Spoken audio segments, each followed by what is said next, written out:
Assalamualaikum warahmatullahi taala wabarakatuh. Selamat sejahtera. Tuan-tuan, tolong share, tolong like, tolong subscribe.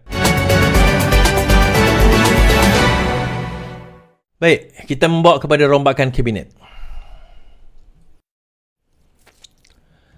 Rombakan kabinet dijangka esok.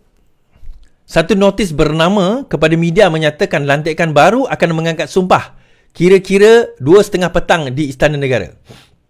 Satu pengumuman dijangka akan dibuat sebelum acara tersebut. Terdahulu hari ini, laporan The Star memetik sumber yang menyatakan rombakan membabitkan beberapa kementerian dan lantikan melibatkan muka baru serta ahli parlimen yang lama. Selain itu, seorang pegawai kepada Perdana Menteri dalam capaian di X berkata rombakan tersebut akan dibuat tak lama lagi. Namun tidak menyatakan secara terperinci. Sebelum ini, Anwar membayangkan rombongan itu akan dibuat sebelum akhir tahun ini. Pada masa ini, jawatan Menteri Perdagangan masih tidak diganti setelah kematian Allahyarham Salahuddin Ayyub pada Julai lalu. Selain portfolio itu, Anwar turut berdepan desakan dari beberapa pihak agar menggantikan menteri yang dilihat tidak menunjukkan prestasi yang baik, termasuk daripada PKR. Ada juga gesaan agar Anwar yang turut memegang portfolio keuangan melantik Menteri Keuangan kedua agar dia boleh memberi tumpuan kepada tanggungjawabnya sebagai Perdana Menteri. Baik.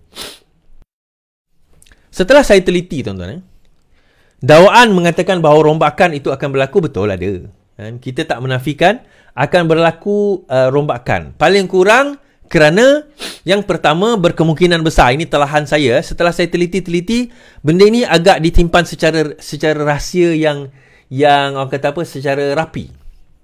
Okey, rahsia ini disimpan secara rapi.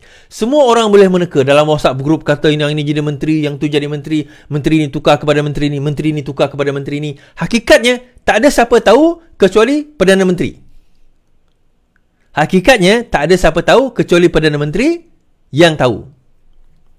Mungkin beliau bertanya kepada presiden parti yang lain, apa orang kata, dia punya pendapat dan sebagainya, nama dan sebagainya, tetapi hujungnya keputusan untuk menggantikan menteri-menteri tersebut adalah kepada apa orang kata, di atas Perdana Menteri. Paling kurang yang boleh kita lihat esok. Sebab esok bagi Datuk Seri Anwar Ibrahim akan menghadap Yang di-Pertuan Agong. Dan selepas itu beliau akan membuat pengumuman. Pagi esok berkemungkinan beliau akan menghadap Yang di-Pertuan Agong. Kemudian setelah itu kira-kira pukul, kalau kita lihat tadi, kira-kira selepas itu pukul mungkin dalam pukul 10-11 setelah berkenan Yang di-Pertuan Agong, maka beliau akan mengumumkan jemaah menteri yang baru kalau sekiranya ada perubahan yang besar. Okey.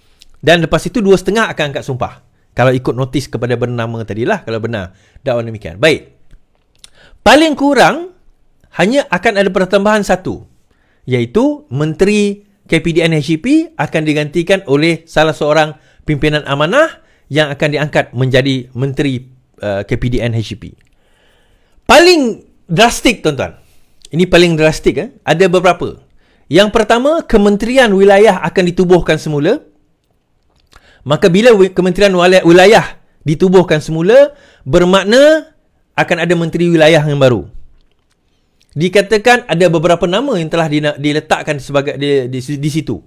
Antaranya yang disebut Dr. Zaleha, antaranya Fahmi Fazil, itu antara yang disebut.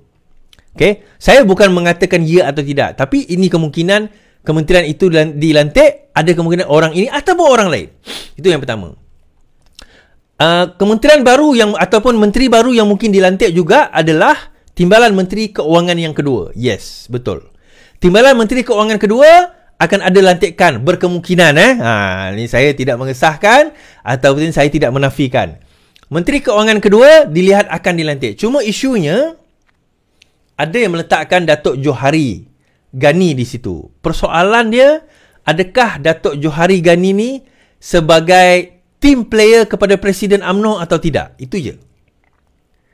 So, kalau dia dilihat sebagai tidak, dan sekarang ini seems that way, bahawa dia bukan team player kepada camp Zahid Hamidi, maka agak sukar untuk beliau nak jadi Menteri Keuangan kedua. Kalau benar kementerian ini diwujudkan. Itu persoalan. Nah, kalau tidak ada, kalau bukan dia, maka siapa yang lebih layak? Ada yang mengatakan Rafizi Ramli. Tetapi agak sukar untuk nak katakan demikian kerana kalau kita tengok dalam kerajaan gabungan, agak sukar, bukan mustahil, untuk kita meletakkan dua menteri daripada parti yang sama di dalam satu kementerian yang sama. So kalau Menteri Keuangannya sudah daripada Parti Keadilan, timbalan menterinya juga ataupun Menteri Keuangan kedua juga daripada Parti Keadilan, agak payahlah. Agak payah kat situ. Walaupun secara praktikalnya boleh. Nah, ada yang kata ada teknokrat dan sebagainya. To be honest, kalau saya tak setujulah kalau lantik teknokrat tersebut. Kita dah pun lantik teknokrat. Dah adalah lantik bukan ahli parlimen dah, senang cerita. Bukan teknokrat tapi bukan ahli parlimen. Nah, ada tak pemimpin ini ekstrim Yang tadi ekstrim tu tak ada perubahan apa kecuali Menteri KPDN je ditambah tu je. Yang ni ekstrim satu N lagi. Iaitu kementerian-kementerian tadi perubahan banyak. Antara yang disebut di dalam list tersebut, ada banyak list lah. Antara yang disebut Menteri Kesihatan, Menteri KPDN of course macam kita tadi, Menteri KKD, ada juga Menteri Pendidikan, disebut juga Menteri KDN. Pelbagai spekulasi-spekulasi yang berada di pasaran sekarang ini. Baik. Now, saya kata macam ni lah. Yang pertama sekali kita tunggu esok lah. Siapa yang nak kena tukar, siapa yang naik. Ada yang kata Dr. Mazli akan naik menjadi menteri. Saya boleh kata tak lah. Dr. Mazli tak. Tak naik jadi menteri. Buat masa ni tak lah. Kita tahu akan datang. Tapi untuk esok menyerombakkan tak ada.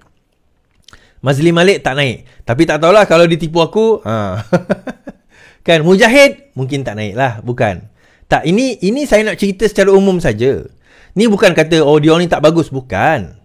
Ini adalah bidang kuasa prerogatif Perdana Menteri.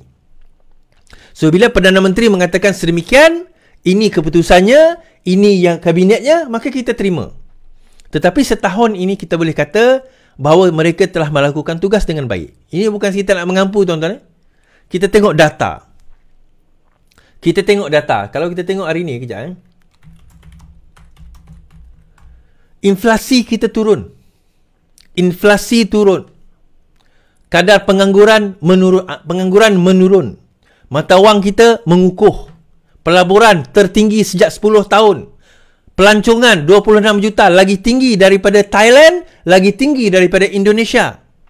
So, fundamentalnya kita bermula dengan satu langkah yang baik.